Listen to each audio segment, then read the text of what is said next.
Miss universe India 2026 आव जोंनि आसामनिफ्राय सानै बादायारिफोरा दा कम्पिटिशन बादायगासिनो दङ।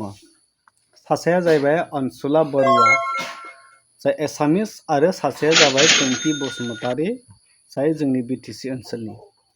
दा बिसोर सानैनि गेजेराव नोंथांमोना सोरखौ देरहाजानो लुबैदों? दा बिसोर सानैनि कमेन्टखौ थांनानै नायहैबाय। अनसुला बरुवा बिथांनि कमेन्टखौ थांनानै नायहैबाय गासैबो पजिटिव आरो फारसेथिं पिंकी बसुमतारीनि कमेन्टआव थांनानै नायोब्ला 100आव 80%आनो नेगेटिभ। तब्ला अनसुला बरुवा बिथाङा काजिरङा हाग्रामा ओनसोलनि मोनसे नुथायखौ लानानै बिथाङा श' खालामनानै दिन्थिदों। बेखौ लानानै आसामिसफोरा बा आसामाव गौरब आरो बेखौ गोबां शेयार खालामदों।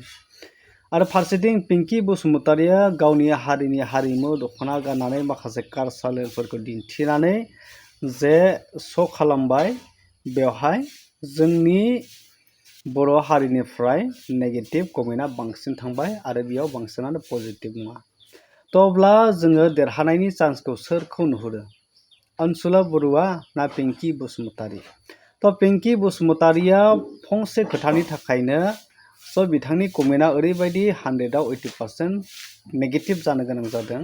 जाय गोरोन्थिखौ बिथाङा बेबायदि समाव बुंनो नाङामोन।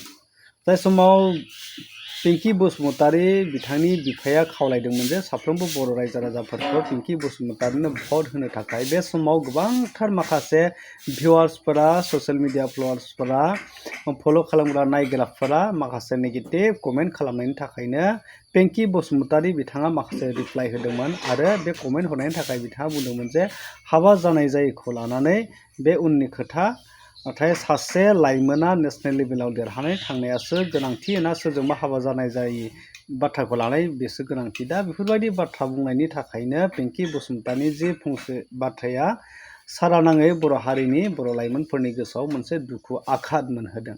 जायनि जाहोनाव दिनै बे हाजार हाजार कमेन्ट हरग्राफोरा दिनै नेगेटिभ कमेन्ट हरदों आरो अनसुला बरुवा बिथांनियाव गासैबो कंग्रेचुलेसन आरो साबायखर बिथांखौ देरहाजानो लुबैदों।